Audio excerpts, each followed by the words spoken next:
দূর থেকে এই ভয়ঙ্কর দৃশ্য দেখেই তাদের বাঁচাতে এগিয়ে যায়, কিন্তু তাদের ছোট বোটটিও ফ্রাঙ্কেনফিশের আক্রমণের শিকার হয় এবং ডুবে যায়।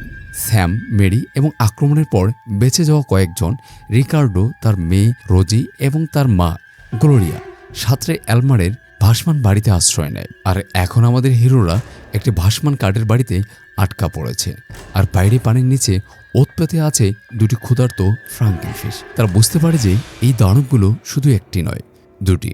মাছগুলো বারবার বাড়িটিতে আক্রমণ করতে থাকে, দেয়াল ভেঙে ভেতরে ঢোকার চেষ্টা করে। পরিস্থিতি প্রতি মুহূর্তে আরো ভয়ঙ্কর হয়ে উঠতে থাকে।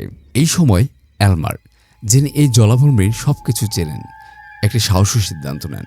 তিনি বুঝতে পারেন যে এই দানবদের থামাতে হলে নিজেকে উৎসর্গ করতে হবে।